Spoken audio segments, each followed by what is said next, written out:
Peace finance.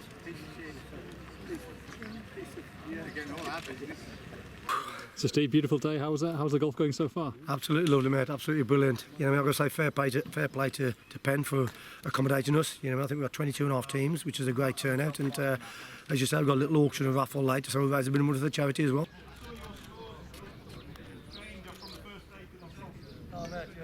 He introduced me to Promise Dreams all those years ago, and which he and I continue to support. And obviously, it stands to reason that I would support Bully when he starts his foundation, which have just done the most incredible work for people all around the Black Country area. Yeah, the charity Steve Bull Foundation, it helps local charities and in the West Midlands and on your doorstep, because I find that no disrespect to other countries, but we need on our own doorstep some more charities here. So, and that's why I put my effort and the time to do it here. He's looking forward to Thursday, and the Premier League fixtures get announced for Wolves. Are you looking forward to seeing it? I shall have a keen eye on it. Yeah, it's exciting times, and I think the previous promotions to the Premier League in the Premier League era you've always had your doubts as to whether Wolves could survive or how competitive they could be. This feels different. It just feels like they can go up there and really be competitive. When I say competitive, I just mean I don't see them in a relegation battle. That's what I mean when I say competitive. People starting to get excited. Fixture day on Thursday. Are you looking forward to it? I am, to be fair. I think, I'm fed up with the phone calls, by the way. People phone, can you give me a season ticket? Can you give me a ticket? I'm going, no, leave me alone. It's good. It's looking exciting. You know, I think everybody's champing at the bit now and wants probably a Chelsea or Man U first game at home. But, it'll pan out. It'll pan out lovely. And as long as there's a good one on Boxing Day, I'll be happy with that home. I think they will have some fantastic results along the way. Possibly got the potential to upset one or two of the big boys along the way, and it's going to be an enjoyable ride. Yeah, I think they've done absolutely brilliant this year. They've over-exceeded in my eyes, but as you say, they're starting to buy players now, £35 million players, £30 million players.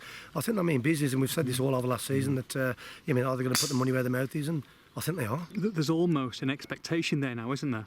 Well, people have to be careful about that. I've already said if this Wolves team went into last season's Premier League, they'd be top half easy. I saw an awful lot of bottom half Premier League football last season, and it was not good. Wolves, for me, have better players than most of the teams in the bottom half of the Premier League, and a better structure and are a better team than most of those that finished in the bottom half. Having said all of that, it's not about how good the Premier League was last season. It's about how good it's going to be next season. Everybody will strive to improve. Everybody will improve their squads. So it's only really when the transfer window closes that we'll have more of an idea as to how the other clubs have strengthened, and obviously how Wolves have strengthened. Yeah, I mean, someone like Rui Patricio, Portuguese #1 goalkeeper. I mean, it's not a bad signing, is it? It's nice, to be fair. It's lovely to have players associated with Wolves, because we've not been used to that. You know what I mean? Championship players, Division 1 players, Division 2 players, but we've got proper international players coming.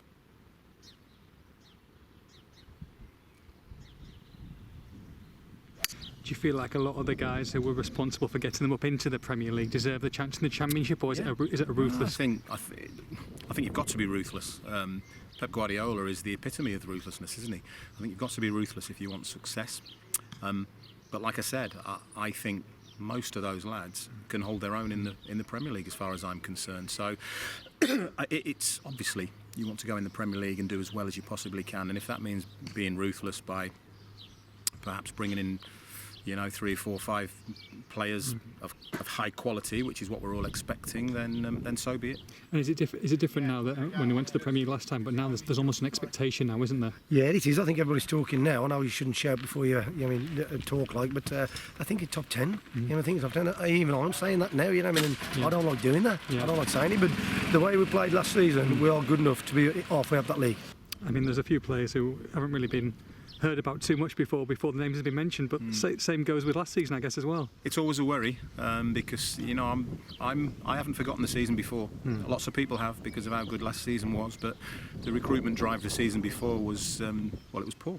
There's no getting away from it. Okay, lads like Helder Costa came through, and obviously Cavallero. What Nuno has done with those lads that were brought in, Roman Saiz, but there were several, 3, 4, 5 that are no longer even at the club. Sure. So it's a gamble when you bring in these lads that that nobody's heard of, that nobody knows about.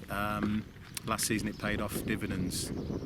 We'll see whether they can do the same thing. Do you feel a lot of the players that are already in the squad should deserve a chance first Easy, up? easy. We played Man City in the Carabao Cup and we held them to 0-0. We had 4 one-on-ones and yeah, I mean that was the team then. And all we're doing now is strengthening to make it bigger to say we're going to stop in the Premier League. You're looking forward to seeing them working for Sky this year?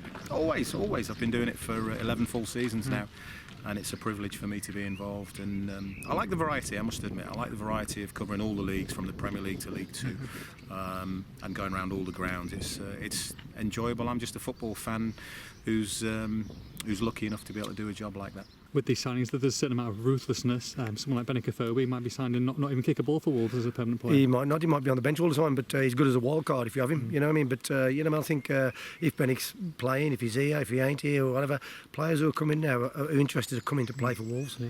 You got £1,000. Where are you going to put them position-wise? What do you think? I'm going to be optimistic and say 8th to 10th. And it's just exciting, isn't it? It is. I'm excited. You can hear the buzz in my voice. I mean, I think everybody in the golf course here, they can't wait till that first day comes out, get the fixtures sorted out, get the holidays around the matches now. You know what I mean? Right. Cheers.